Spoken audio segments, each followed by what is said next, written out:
Shalom semuanya. Berapa banyak yang bersuka cita hari ini? Boleh kita kasih tepuk tangan sekali lagi yang paling meriah buat Tuhan kita. Ya, saya juga ingin menyambut buat Bapak Ibu Saudara sekalian yang sedang ada di Jakarta. Karena Anda dari daerah, Anda sedang berlibur mungkin, welcome di Jakarta, welcome di keluarga Allah. Doa saya berkat Tuhan, sukacitanya melimpah di dalam hidup saudara, ya. Dan memang sekarang suasana terasa, suasana liburannya kental sekali. Dan saya juga merasakan ini momen yang luar biasa buat kita semua. Dan firman Tuhan hari ini akan berbicara tentang yang namanya happiness. Tentang yang namanya kebahagiaan. The question is, are you happy? In your life, dalam hidupmu, are you happy? Apakah Anda bahagia? Kalau dari skala 0 sampai skala 10, berapa bahagia saudara? Berapa saudara jawabnya? Ada yang ngomong, oh 10, mantap. Ya, ada yang ngomong 6, 7. Mungkin ada juga yang ngomong minus 7. Tapi saya berdoa jemaat keluarga Allah bukan minus 7, bukan 7, 100. Karena ada sukacita Tuhan yang melimpah di dalam hati kita. Ya, mari kita buka firman Tuhan di dalam Amsal 17 ayatnya yang ke-22. Kalimat pertama saja. Mari baca bersama-sama. 1, 2, 3. Hati yang gembira adalah obat yang manjur. Karena itu saya berdoa hatimu bukan hati yang sedih, tapi hati yang gembira. Oke, saya berdoa suami-suami di sini jadi suami yang gembira, istri yang gembira, anak-anak yang gembira. Bahkan di tempat ini semua jemaat keluarga Allah, jemaat yang gembira. Karena firman Tuhan ngomong hati yang gembira adalah obat yang manjur. Otomatis pertama buat tubuh kita. Hati yang gembira akan mempengaruhi kesehatan kita. Ada banyak orang sakit karena depresi, karena sedih, karena stres. Tapi begitu hatinya gembira, begitu liburan, begitu jalan-jalan, begitu enjoy, hatinya berbunga-bunga, entah gimana sakitnya hilang. Berapa banyak dari saudara punya teman atau mungkin Anda yang seperti itu? Berarti masalahnya lebih ke hatinya, bukan ke tubuhnya. Kita mau hati yang gembira adalah obat yang manjur. Karena itu bergembiralah. Mulai hari ini doa saya sementara firman Tuhan disampaikan. Sukacita yang dari atas memenuhi hati saudara. Amin. Anda tidak belajar hanya pengetahuan di sini, tapi buka hatimu lebar-lebar. Biarlah sukacita surgawi memenuhi dan berlimpah-limpah di dalam hati saudara. Boleh katakan amin. Kita kasih tepuk tangannya yang paling meriah buat Tuhan kita. Hati yang gembira adalah obat yang manjur pertama buat tubuh kita, tapi terlebih lagi juga buat jiwa kita. Ya, jiwa kita, emosional kita bisa disembuhkan. Bisa menjadi sehat kalau kita punya hati yang gembira. Karena itu judul khotbah hari ini, Happy Soul, Healthy Soul. Jiwa yang happy, bahagia akan membuat jiwa kita jadi sehat. Nah, mungkin pertanyaannya buat sebagian orang adalah, gimana Pak caranya saya bisa happy kalau saya punya suami model kayak gitu? Gimana saya bisa bahagia kalau pekerjaan saya kondisinya seperti ini? Kalau keuangan saya dalam kondisi yang sangat berat. Kalau pekerjaan saya, karir saya mentok dan saya nggak bisa nembus, nggak bisa naik-naik. Kalau kondisinya tidak seperti yang saya harapkan, gimana caranya saya bisa happy? Mungkin ada yang ngomong, liburan Pak. Banyak-banyak liburan Pak, setuju. Tapi tahukah saudara, liburan pun terbatas. Dia membantu tapi terbatas. Bahkan sebenarnya banyak orang dalam liburan pun tidak happy juga. Liburan malah bertengkar. Liburan malah menderita. Karena sebenarnya yang namanya bahagia atau tidak bahagia, yang namanya happy atau tidak happy, bukan ditentukan oleh faktor eksternal. Bukan ditentukan apakah kita liburan apa tidak liburan. Tapi bahagia dan tidak bahagia sebenarnya ditentukan sikap hati kita. Saudara bisa liburan dan bahagia, Anda bisa tidak liburan dan tetap bahagia. Saudara bisa naik mobil bagus, bahagia, Anda bisa naik bis dan Anda tetap bahagia. Ada orang-orang yang naik bis juga bahagia, ada orang-orang naik mobil mewah dan hidupnya rasanya stres dan menderita. Ada berapa banyak orang yang punya rekening nolnya begitu banyak, saldonya begitu besar di rekening dan dia stres. Dia ngerasa hidupnya sangat menderita. Tapi ada orang yang sederhana tetapi happy dalam hidupnya. Jadi yang namanya bahagia, tidak ditentukan faktor luar. Kalau saya begini, kalau saya begitu. No. Bahagia dimulai dari sikap hati kita. Karena itu firman Tuhan berkata, bersukacitalah senantiasa di dalam Tuhan. Sekali lagi aku katakan, bersukacitalah. Itu sebuah komen. Sebuah perintah untuk kita bersukacita. Artinya ambil keputusan mulai bersukacita. Anda yang saat ini sedang dalam kondisi sedih. Saya mau ngomong sama saudara. Kebahagiaan dimulai dari keputusan dulu.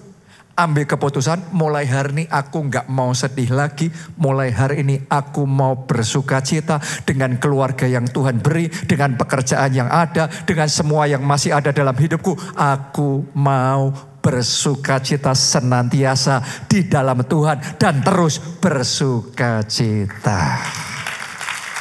Lebih meriah lagi tepuk tangannya buat Tuhan yang memberikan sukacita di dalam hidup kita. Amin. Jadi sukacita dimulai dari keputusan dulu. Mungkin Anda tanya, mana bisa kalau kita ambil keputusan bersukacita terus kita langsung happy. Ya, keputusan itu langkah awalnya. Tapi kalau saudara sudah mengambil keputusan untuk bersukacita dalam hidup ini, nggak mau sedih dulu. Pokok saya mau menikmati hidup ini. Saya mau bersukacita. Kalau Anda sudah ambil keputusan seperti itu, maka hati pikiran saudara akan mulai terarah ke sana. Bukan terus stres, sedih dan akhirnya lama-kelamaan nggak sadar kita nikmati stresnya, nikmatin kesedihannya. No. Hari ini ambil keputusan bersukacita. Berhenti bersedih hati, mulai bersukacita. Oke, dan setelah Anda ambil keputusan seperti itu, mulai rubah fokus saudara. Jangan fokus sama yang negatifnya. Fokus sama yang positifnya. Di dalam segala hal selalu ada plus dan minusnya. Di semua keluarga ada kelebihan dan kekurangannya. Di semua pasangan ada baiknya, ada kurang baiknya. Mungkin saudara nganggap saya jengkel sama suami saya itu. Saya yakin suamimu juga jengkel sama engkau. Sama-sama lah. Bener nggak? Sama aja. Sesama biskota dilarang saling mendahului. Jadi di momen liburan ini suami saudara dengan segala kelebihan dan kekurangannya, istri saudara dengan segala kelebihan dan kekurangannya, ayo kita ambil keputusan tetap bersukacita. Boleh katakan amin saudaraku, kita kasih tepuk tangan yang paling meriah buat Tuhan kita. Amin. Dan jangan nunda bersukacitanya. Bersukacitalah sekarang. Kapan bersukacitanya? Lebih keras kapan bersukacitanya? Sekarang, bukan nanti kalau sudah punya rumah. Sekarang. Bukan nanti kalau sudah punya pacar. Jomblo pun tetap bersukacita. Haleluya. Bukan nanti kalau sudah menikah. Sekarang belum menikah, Anda tetap bersukacita. Bukan nanti kalau anakmu sudah besar. No, anak masih kecil tetap bersukacita. Di dalam segala hal dalam hidup kita bersukacitalah. Kadang-kadang sebagian orang bisanya bersukacita kalau ngalami terobosan besar.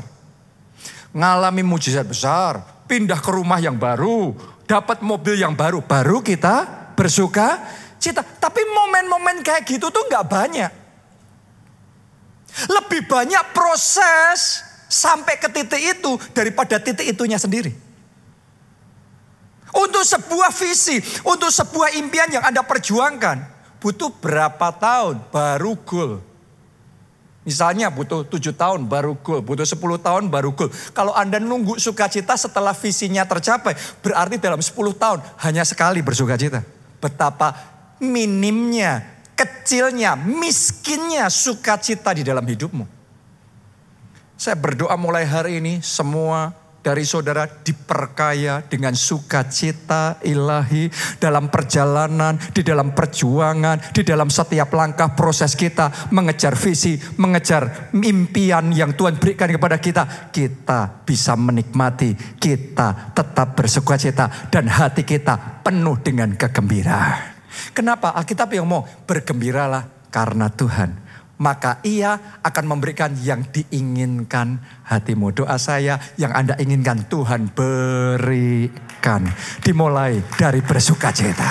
Dimulai dari bersukacita. Dimulai dari bergembira. Hari ini jangan nunggu nanti. Sekarang. Ya, gereja kita tidak selalu dalam kondisi yang baik. Saya masih ingat dulu awalnya gereja kita di Jakarta ini ketika saya mulai kembali, kita telepon-teleponin sebanyak mungkin orang yang bisa kita ajak untuk kumpul. Pada waktu itu yang datang cuma 5 orang. Di satu ruko yang kecil. Kalau saya nunggu terus supaya besar dulu baru bersukacita, miskin sekali sukacita dalam hidup saya. Dimulai dari kecil pun sudah penuh ucapan syukur. Penuh dengan sukacita. Kenapa? Alkitab yang ngomong, barang siapa setia dalam perkara kecil, ia akan dipercaya dalam perkara yang besar. Kalau Anda dalam berkat yang kecil, Anda bisa mengucap syukur, bisa bersukacita, Tuhan akan membuat engkau bersukacita dengan berkat yang lebih besar, dengan perkara-perkara yang lebih besar, dengan terobosan yang lebih besar dalam hidup saudara. Coba Anda renungkan itu firman-Nya. Berbahagialah karena Tuhan, maka Ia memberikan yang diinginkan hatimu. Berapa banyak orang terbalik. Maunya Tuhan ngasih dulu baru kita bahagia. Kalau Tuhan belum mengasih, kita nggak bisa bahagia. Tuhan nggak bakal ngasih. Kenapa? Karena Tuhan melatih diri kita. Karena kalau Tuhan ngasih, Anda dikasih dulu baru bisa bahagia. Buktiin omongan saya. Setelah Anda dikasih bahagia sebentar, setelah itu hilang bahagianya. Nanti Anda pasti punya keinginan yang baru lagi. Nunggu lama lagi. Kalau dikasih lagi baru bisa bahagia. Betapa kecilnya dan minimnya bahagianya kita. Tuhan gak mau. Tuhan maunya kamu belum dikasih pun bahagia dulu. Bergembira dulu. Maka Tuhan akan memberikan yang diinginkan hatimu. Artinya kegembiraanmu akan dilipat gandakan. Oke, jadi hari ini ambil langkah iman. Saya percaya bahagia itu sebuah langkah iman. Anda percaya Tuhan akan memberikan yang diinginkan hatimu. Tuhan akan menjawab doa-doa saudara. Tuhan akan menyembuhkan sakit penyakit saudara. Tuhan akan memulihkan keluarga saudara. Karena engkau percaya, engkau berbahagia, engkau bergembira. Maka Ia akan memberikan yang diinginkan hatimu. Tepuk tangannya sekali lagi yang paling meriah buat Tuhan kita. Haleluya. Dan salah satu rahasia kita bisa berbahagia di dalam hidup kita, belajar miliki rasa cukup. The secret of contentment. Mari kita baca Filipi 4 ayatnya yang ke-11 sampai ayat yang ke-12. Ini yang dikatakan oleh Rasul Paulus. Kukatakan ini bukanlah karena kekurangan. Sebab aku telah belajar mencukupkan diri dalam segala keadaan. Segala keadaan ya. Maksudnya apa? Ayat 12. Aku tahu apa itu kekurangan. Aku tahu apa itu kelimpahan. Dia ngomong dalam segala keadaan. Dia ngomong aku sudah mengalami semuanya itu. Dan aku sudah belajar mencukupkan diri dengan semuanya. Bukan cuma dalam kekurangan tapi dalam kelimpahan juga. Bukan cuma dalam kelimpahan tapi dalam kekurangan juga. Jadi saudara nggak perlu alergi dengan kelimpahan, dengan kemakmuran. Karena Rasul Paulus pun belajar mencukupkan diri di dalam segala keadaan. Kelimpahan, kalau Anda diberkati, puji Tuhan. Kalau Anda diizinkan ngalami kekurangan, ngalami kesusahan, tetap haleluya. Haleluya dan puji Tuhannya bukan bersyarat kalau kelimpahan saja atau kalau kekurangan saja. Rasul Paulus ngomong, aku sudah belajar mencukupkan diri dalam segala keadaan.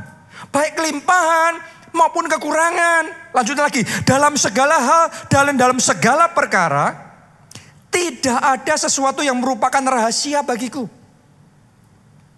Paulus ngomong tidak ada yang merupakan rahasia bagiku. Dalam Alkitab bahasa Inggris, New English Translation ditulis I have learned the secret of contentment. Aku sudah belajar rahasia contentment. Rahasia mencukupkan diri dalam segala keadaan. Baik dalam hal kenyang maupun dalam hal kelaparan. Baik dalam hal kelimpahan maupun dalam hal kekurangan. Jadi dia mau dibuat kelimpahan, dibuat kekurangan, dibuat kenyang, dibuat lapar. Dia tetap mengucap syukur, dia tetap bersuka cita, tetap haleluya, tetap puji Tuhan. Mulai hari ini seperti itu juga sukacita yang ada dalam hidup saudara. Sukacita yang abadi, sukacita yang ilahi, sukacita yang kekal dalam segala keadaan. Dimulai dari belajar mencukupkan diri dengan apa yang ada. The secret of contentment. I have learned. Saya sudah belajar. Karena itu perlu dipelajari. Kalau Anda nggak belajar mencukupkan diri dengan apa yang ada, akhirnya Anda akan dihabiskan, digulung dengan keinginan Anda sendiri. Itu yang dialami Adam dan Hawa. Pertama kali Allah menciptakan mereka. Allah menempatkan manusia di Taman Eden. Di taman kelimpahan. Dan Tuhan ngomong sama Adam dan Hawa. Semua buah di pohon, buah pohon di taman ini boleh kau makan buahnya. Yang boleh berapa banyak? Semua. Kecuali yang satu ini. Coba Anda renungkan ini. Tuhan ngomong ini boleh, itu boleh, yang ini boleh. Silahkan, semuanya kamu ambil silahkan. Cuma yang satu ini jangan. Tuhan gak ngomongnya kamu bolehnya cuma yang ini ya. Itu gak boleh, semua gak boleh. No. Di dalam Tuhan gak kayak gitu. Dalam Tuhan tuh kita diberikan freedom. Kita diberikan kemerdekaan yang luar biasa. Tapi ada tanggung jawab. Tuhan ngomong semuanya boleh kau makan. Tapi yang satu ini jangan. Tapi manusia kalau belum belajar the secret of contentment. Belum belajar rahasia mencukupkan diri dengan apa yang ada. Yang satu gak boleh diembat juga.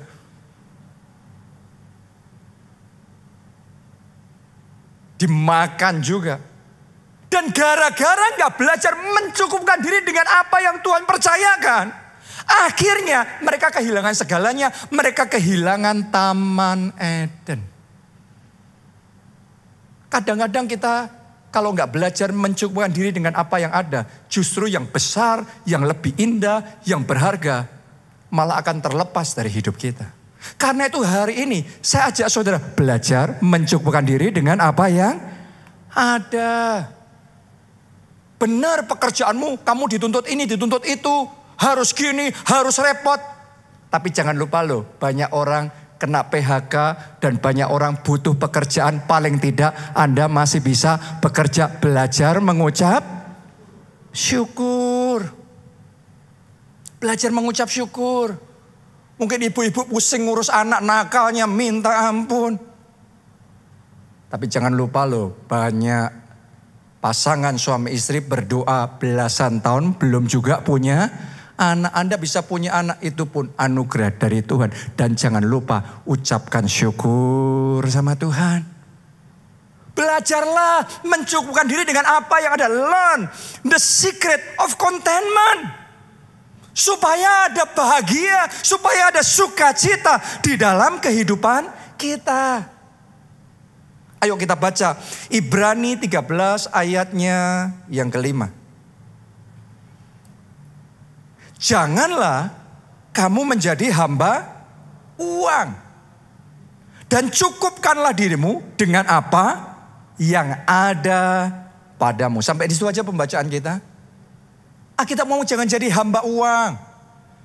Anda boleh kerja cari uang. Tapi kerja cari uang beda dengan menjadi hamba Uang, akhirnya kita yang diperhamba dengan uang. Bukan kita memakai uang, tapi akhirnya kita diperhamba sama uang.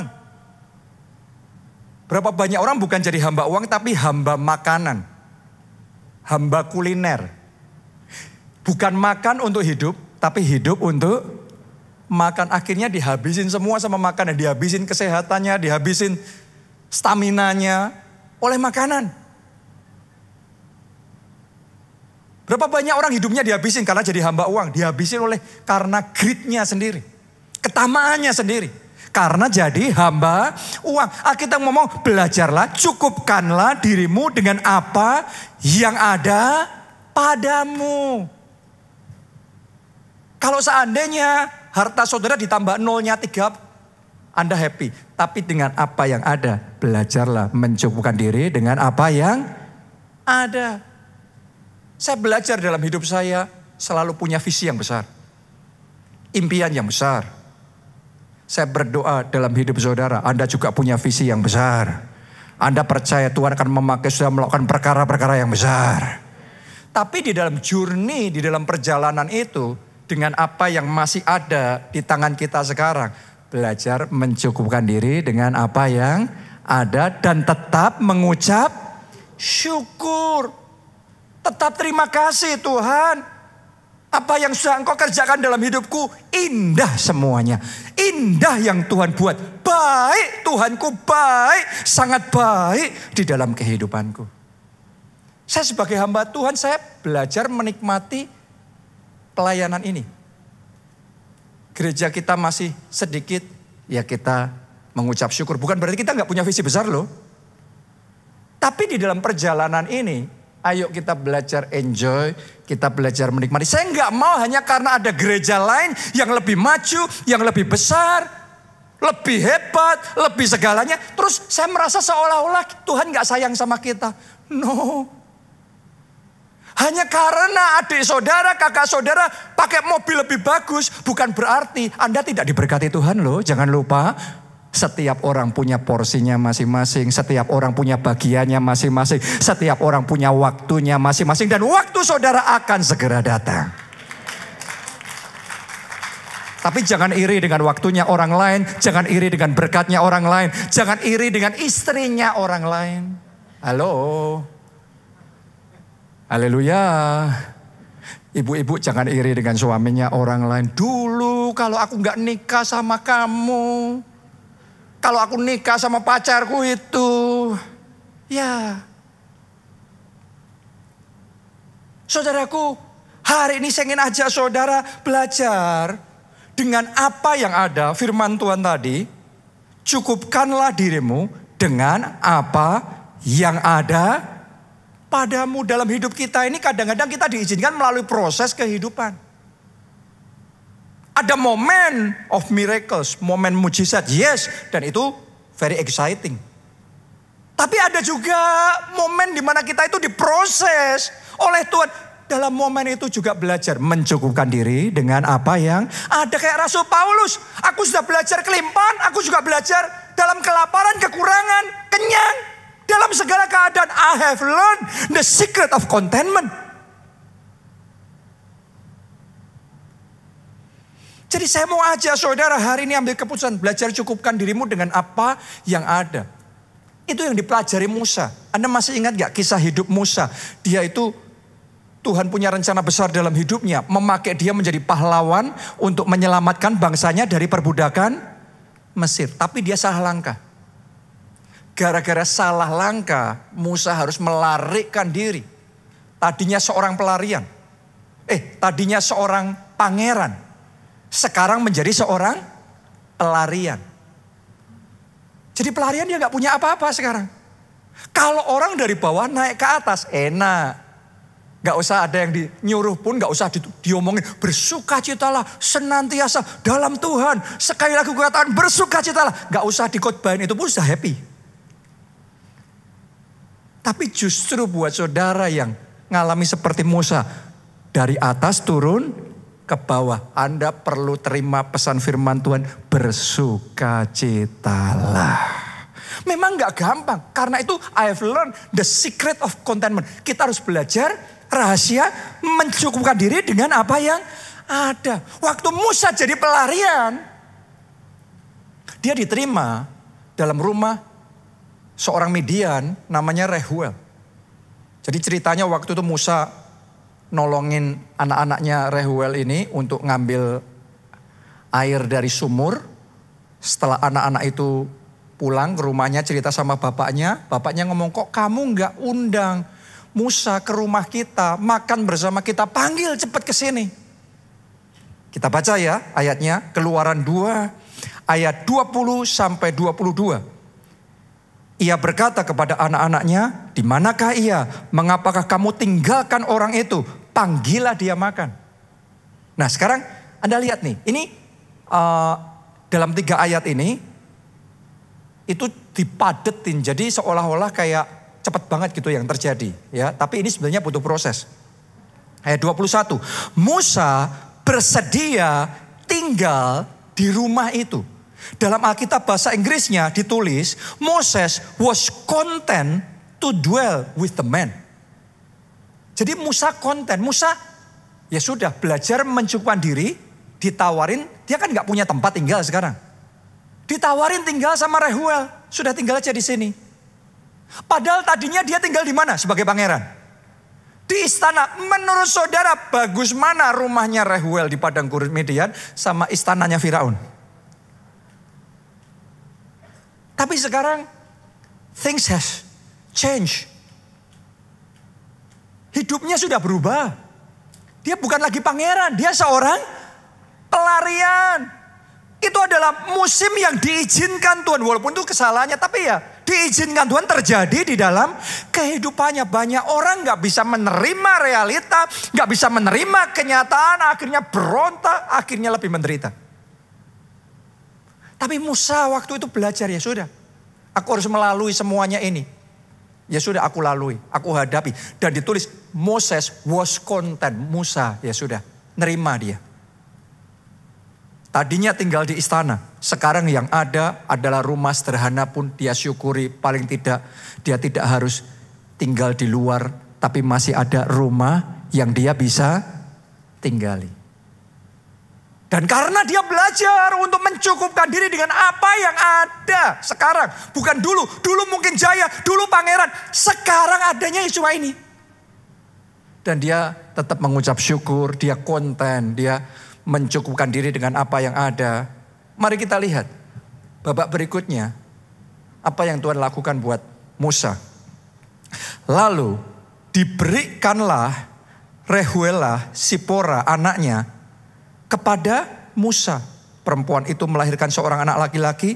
Maka Musa menamainya Gersom. Sebab katanya aku telah menjadi seorang pendatang di negeri asing. Jadi ternyata di dalam pelarian, di dalam kesusahan, di dalam musim padang gurun dalam kehidupannya, ketika dia belajar mencukupkan diri dengan apa yang ada dan tetap mengucap syukur, Tuhan baik, Tuhan luar biasa dalam hidupku, Tuhan memberi penghiburan. Saya berdoa dalam kesusahan dalam hidupmu, kalau itu yang sekarang engkau sedang lalui, doa saya penghiburan dari Tuhan datang dalam hidup saudara. Kekuatannya datang, pertolongannya datang, anugerahnya yang menguatkan saudara datang dalam hidup saudara. Amin. Ayo kita kasih tepuk tangan buat Tuhan yang memberikan. Karena kalau kita sedang melalui masa seperti itu, kita butuh loh penghiburan dari Tuhan. Kita butuh loh pertolongan dari Tuhan. Karena itu belajar untuk mencukupkan diri dengan apa yang ada. Pertanyaannya, gimana kita belajar mencukupkan diri dengan apa yang ada? Gimana kita belajar the secret of contentment? Dimulai yang pertama, jangan membanding-bandingkan diri dengan orang lain. Kayak lagu itu loh, ojo dibanding-banding ke. Ya di istana aja kan dinyanyiin. Saudaraku, kita sekarang ini hidup di era sosial media yang membuat sangat banyak orang lebih susah bahagia. Karena di sosial media itu etalase best of the best dipasang semua di sana. Ini tasku yang baru. Ini mobilku yang baru. Waduh. Kita akan nganggep teman kita, orang itu perfect life. Kita ngelihat hidup kita sendiri, minta ampun. Kita ngelihat, wih, pernikahannya bahagia ya. Kita ngelihat pernikahan kita sangat menyedihkan. Kita nggak sadar, itu cuma di Instagram. Cuma di TikTok. Selesai itu diantemin juga saudaraku. Banyak yang gitu, bukan sedikit loh. Banyak. Rumput yang kita pikir lebih hijau dari kita mungkin terlalu kering kalau saudara sudah masuk ke sana. Oke? Tapi gara-gara sosial media banyak orang membanding-bandingkan hidupnya dengan yang dia lihat di sosmed. Semakin kita membanding-bandingkan dengan orang lain yang lebih dan lebih ini, lebih itu, lebih ini, lebih itu. Akhirnya banyak orang sukar, bahagia di dalam kehidupannya. Hari ini pesan firman Tuhan mengingatkan kita semua di momen kita sedang liburan ini. Jangan suka membanding-bandingkan diri dengan orang lain. Termasuk jangan banding-bandingkan liburanmu sama liburannya temanmu. Dia di luar negeri. Saya cuma di dalam rumah. Sekarang ini Pak Obaja, Bu Obaja dan rombongan sedang memimpin rombongan di Turki. Sedangkan saya sama Bu Nita kemarin baru saja pulang liburan dari Solo. Di Solo itu saya pergi ke Tawangmangu, saudaraku. Tapi mau di luar negeri, mau di Tawangmangu, dimanapun berada, kalau hati kita sudah ambil keputusan bersukacita di dalam Tuhan, dimanapun kita bisa bahagia. Saya nggak harus keluar negeri untuk bahagia. Di Solo, di Tawangmangu, kita happy, hanya kumpul keluarga, kita berbekiwan bareng, kita duduk bareng kumpul, menyembah Tuhan bersama, kita sharing dari hati ke hati, itu pun sudah happy. Sebuah kebahagiaan, kita enjoy momen itu. Kita hargai momen itu. Jadi sekali lagi, ojo banding ke. Semua orang punya berkatnya masing-masing. Boleh katakan amin. Boleh katakan amin, tepuk tangannya yang paling meriah buat Tuhan kita. Justru kalau kita suka membanding-bandingkan diri dengan orang lain, kalau nggak hati-hati, yang muncul dalam hati kita apa? Iri hati. Seperti kayak Saul. Daud baru aja ngalahin Goliat. Waduh, jadi pahlawan. Makanya dipuji-puji. Namanya orang baru. Melejit naik, dipuji. Alkitab mencatat anak-anak darah di Israel menyanyikan lagu, ngarang lagu dan nyanyiin lagu buat Daud. Lagunya bunyinya, Saul mengalahkan beribu-ribu, tapi Daud berlaksa-laksa. Daudnya wah, Saulnya awas. Kenapa iri? Hati, kok likes-nya lebih banyak dari likes-ku? Kok subscriber-nya lebih banyak dari subscriber-ku? Kok view-nya lebih banyak dari view-ku? Lah, akhirnya yang muncul, Saul menjadi iri hati, jengkel sama Daud, padahal Daud yang nyelamatin dia loh. Kalau Daud gak maju ngelawan Goliat, yang harus maju Saul bisa binasa di tangan Goliat loh. Orang yang sudah nyelamatin, hanya karena sekarang dipuji lebih daripada dia, sekarang dia jadi iri, jengkel, marah, dan akhirnya dia ambil tombaknya, dia lempar, dia mau bunuh Daud.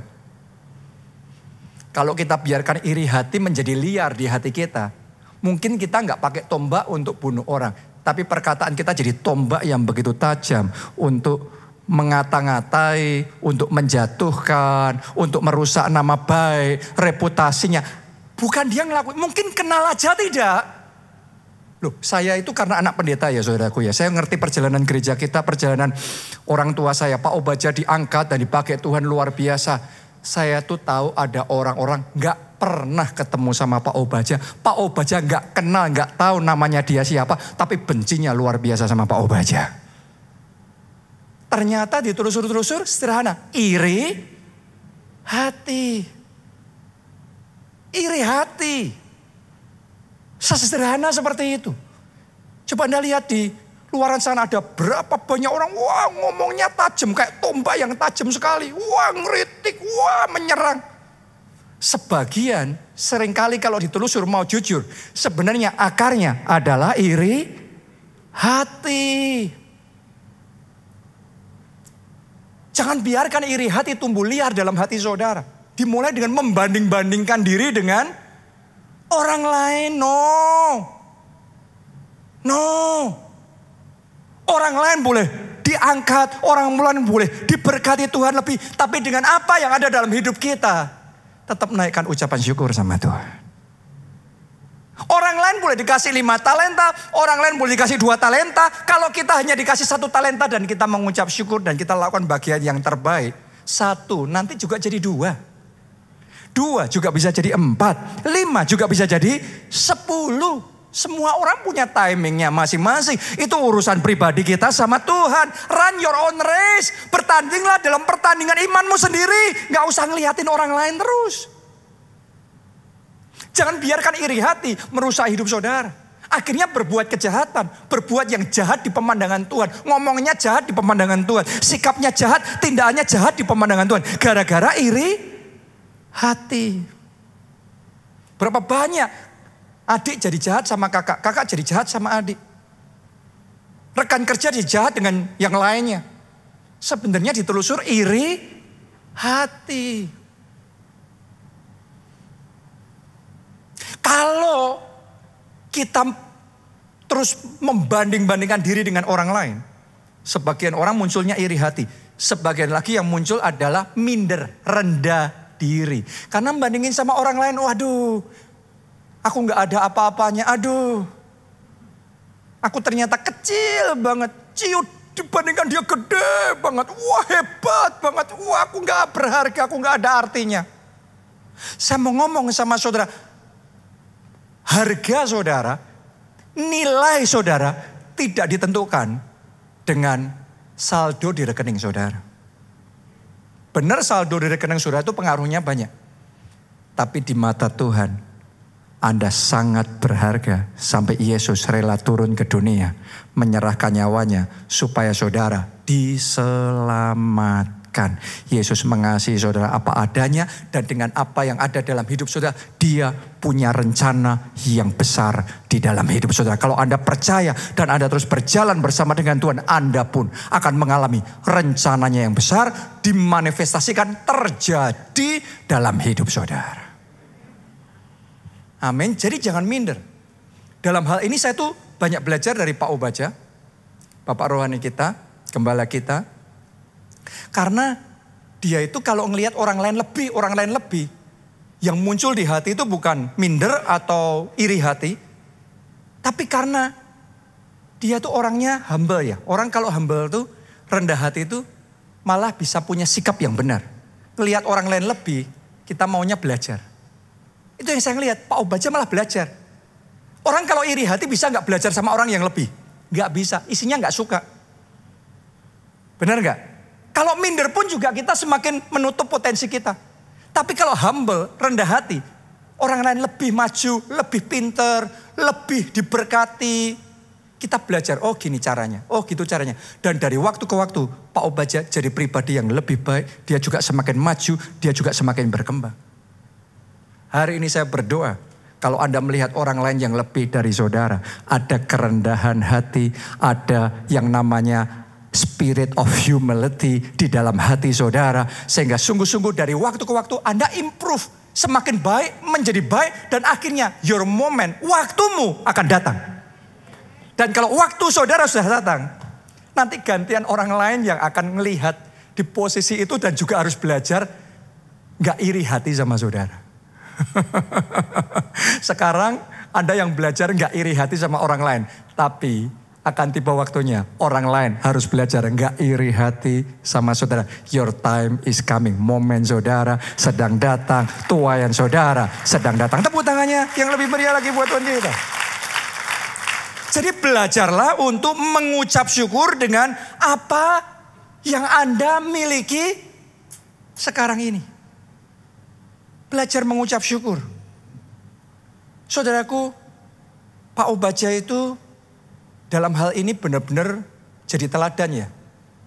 Dia tuh selalu ngomong, istriku, istri terbaik di dunia. Anak-anakku, anak-anak terbaik di dunia. Mobilku, mobil terbaik di dunia. Nah kalau dia ngomong itu, Anda harus ngerti. Dia ngomong itu sejak dulu. Sejak belum apa-apa. Saya masih ingat saya kecil, Pak Obadja punya mobil pertamanya, itu mini cup namanya zaman itu. Sekarang kita ngelihat itu angkot. Oke, dan saya masih ingat karena itu terjadinya berulang-ulang. Pak Obadja nyetir, saya di sampingnya, dan Pak Obadja ngomong gini, mobil papa ini, mobil terbaik sedunia. Saya protes, salah Pak, mobil terbaik ya BMW. Anak kecil mikirnya mobil terbaik adalah BMW. Tapi Pak Obadja ngomong, no. Ini mobil terbaik di dunia. Karena ada sikap hati yang mengucap syukur seperti itu. Angkot jadi rasa BMW. Kalau nggak ada ucapan syukur, naik BMW pun rasa angkot. Kayak di neraka, nggak tahan ini mobil. Karena nggak ada ucapan syukur.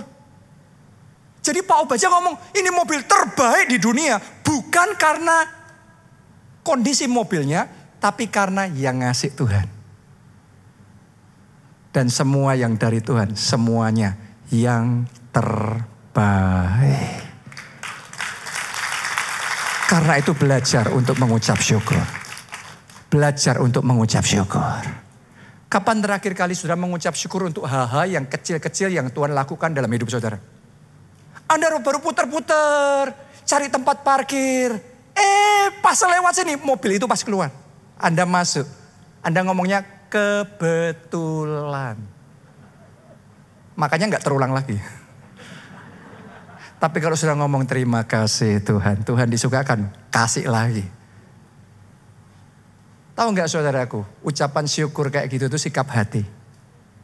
Sikap hati saya tidak pernah menganggap baik sekecil apapun dalam hidup saya itu kebetulan. Saya selalu percaya hal baik sekecil apapun yang terjadi dalam hidup saya itu datangnya dari atas. Karena itu selalu ada yang namanya ucapan syukur dan ucapan syukur dan ucapan syukur. Kalau Anda perhatikan, seringkali saya naik mimbar sini dan sebelum saya berkhotbah, ketika saya berdoa, saya selalu ajak saudara, ayo kita angkat dua tangan, kita mengucap syukur. Karena tidak habis-habisnya kasih setia Tuhan. Mungkin Anda tanya, minggu lalu kita sudah gitu, kok minggu ini gitu lagi? Karena minggu ini kasihnya baru setiap pagi, baru setiap hari. Anugerahnya, kasih karunia tak habis-habisnya, selalu baru mengalir seperti sungai. Ayo kasih tepuk tangan kemuliaan yang terbaik buat Tuhan. Belajar mengucap syukur. Haleluya. Mari bangkit berdiri dan kita nyanyikan lagu ini. Pujian bagimu, semua perbuatanmu sungguh mulia dan sempurna, kasih-Mu yang Engkau beri. Ku naikkan pujian bagimu, penyembahan, ucapan syukur hanya bagi Tuhan. Yesus Kau layak terima semua hormat dan pujian. Amin. Sekali lagi, mari semuanya angkat dua tangan dan naikkan pujian syukurmu. Pujian bagimu. Mari naikkan ucapan syukurmu, puji-pujianmu. Terima kasih Tuhan.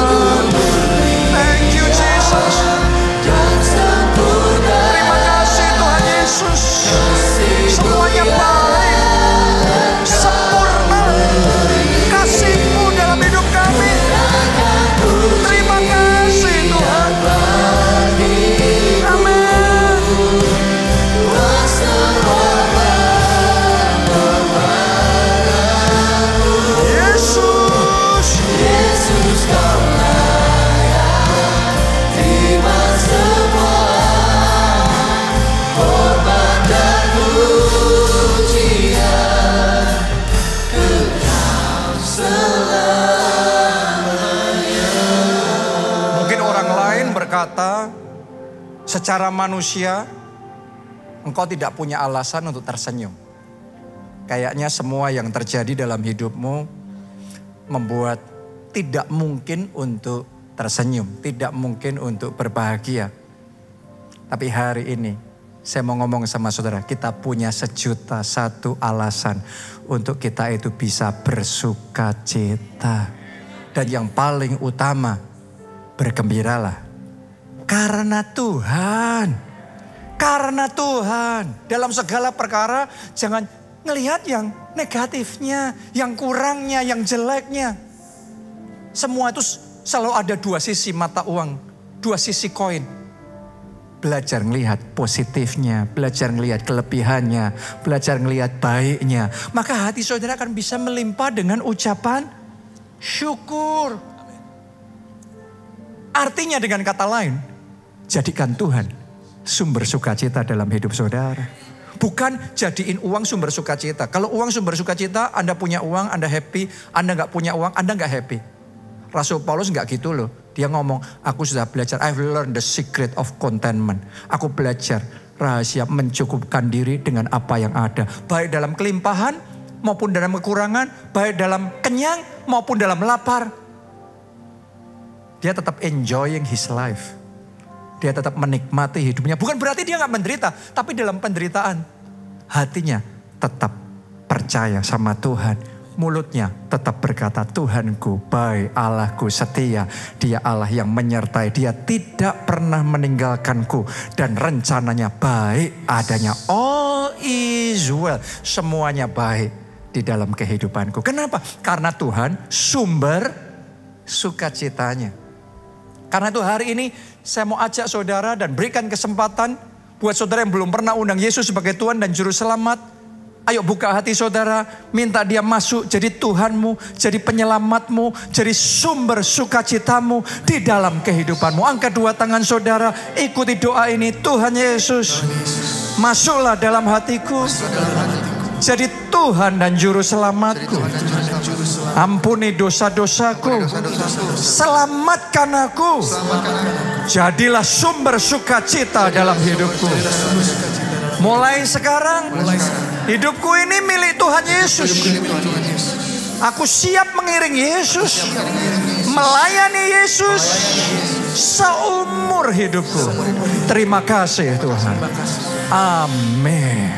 Yang kedua, saya mau ajak saudara mulai bersukacita. Jangan nunggu dibuat bersukacita. No. Anda nggak nunggu. Tuhan ngomongnya bergembiralah. Karena Tuhan, maka dia akan memberikan yang diinginkan hatimu. Jadi jangan nunggu dulu dikasih, baru terus dibuat happy sama Tuhan. No. Kalau kayak gitu nanti kita miskin bahagianya. Tuhan mau kita kaya dengan kebahagiaan, kaya dengan sukacita. Karena itu Anda mau sudah diberi, belum diberi, impiannya sudah tercapai, belum tercapai, sudah punya rumah, belum punya rumah, sudah punya keluarga, masih jomblo. Saya mau ngomong sama saudara, dalam segala keadaan bersukacitalah. Kasih tepuk tangan yang paling meriah buat Tuhan kita. Katakan Tuhan Yesus. Angkat dua tanganmu, katakan Tuhan Yesus. Mulai sekarang, aku mau bersukacita. Aku tidak mau sedih lagi. Aku mau bergembira karena Tuhan. Mari semuanya saudara naikkan pujian, naikkan ucapan syukur untuk semua hal yang baik yang sudah Dia izinkan dan kerjakan dalam hidupmu. Bersukacita. Terima kasih Tuhan. Kami melalui pandemi dan masih tegak seperti sekarang. Semuanya kekuatan yang dari Tuhan.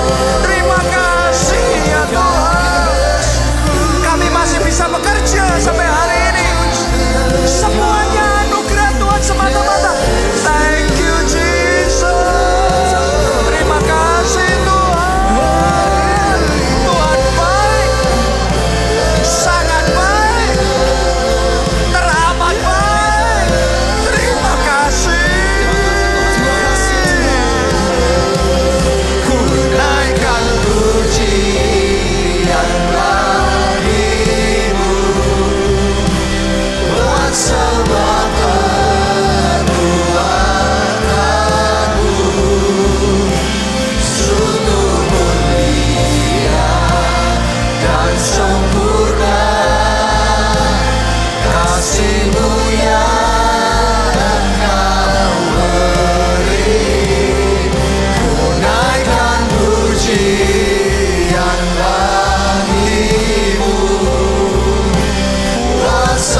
selamanya.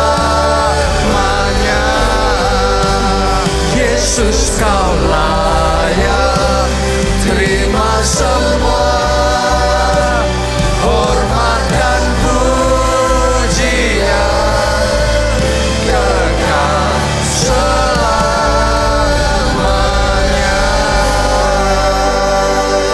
Haleluya. Terima kasih. Semuanya katakan amin. Tepuk tangannya boleh yang paling meriah buat Tuhan kita. Mulai hari ini bersuka cita. Dalam momen liburan ini bersama keluarga saudara, ayo enjoy waktu kebersamaan yang Tuhan berikan, waktu liburan yang Tuhan berikan, dan bersukacitalah di dalam Tuhan. Amin. Biarlah tahun ini jadi tahun yang penuh kegembiraan, karena bergembiralah karena Tuhan, maka Ia memberikan yang diinginkan hatimu. Kalau Anda meresponi firman Tuhan hari ini, saya percaya tahun ini keinginan-keinginan hatimu, doa-doamu Tuhan jawab, Tuhan dengar, dan Tuhan berikan kepada saudara. Haleluya. Dan satu saja pengumuman, karena ini sudah semakin mendekati momennya. Tanggal 7 Mei, gereja kita di PIK akan buka ibadah yang kedua. Oke, jadi jam 10 pagi dan jam 1 siang. Ya, kita ini bersyukur loh saudaraku, di saat saya ketemu sama teman-teman hamba Tuhan yang lain, sebagian cerita sampai dengan sekarang baru 50% kehadiran dibandingkan sebelum pandemi. Tapi gereja kita di Jakarta ini sekarang ini dalam posisi 110 atau 120%. Sudah jauh melampaui pandemi, dan saya percaya itu baru pemanasan, baru permulaan. Tahun ini Anda akan melihat pelipat kali gandaan. Tuhan akan kerjakan lebih dan lebih lagi. Karena itu semuanya dimulai dari ucapan syukur. Sukacita, nggak nunggu jadi dulu baru. Tapi tadi saya cerita sama saudara, kita mulai ini semua cuma 5 orang di ruko kecil. Tapi di situ tidak menghentikan kita, tetap ngomong Tuhan baik. Tuhan setia, rencananya indah adanya di dalam kehidupan kita. Amin. Pak Obaja tidak nunggu dulu mobilnya bagus dulu, no. Waktu mobilnya angkot, dia sudah ngomong, this is the best car in the world. Ini mobil terbaik. Kenapa? Bukan karena mobilnya, tapi karena mobil itu dikasih dari Tuhan. Dan semua yang dari Tuhan selalu yang terbaik. Kasih tepuk tangan yang paling meriah buat Tuhan kita. Angkat 2 tangan saudara dan terima blessing ini. Diberkati saudara oleh Tuhan. Diberkati keluarga saudara oleh Tuhan. Diberkati studi dan pekerjaan saudara oleh Tuhan. Diberkati kesehatan dan masa depan saudara oleh Tuhan. Dan diberkati pertumbuhan rohani serta pelayanan saudara oleh Tuhan. Kita diberkati untuk jadi berkat. Di dalam anugerah Allah Bapa, cinta kasih Yesus Kristus, dan persekutuan dengan Roh Kudus sekarang sampai selama-lamanya. Semuanya katakan amin.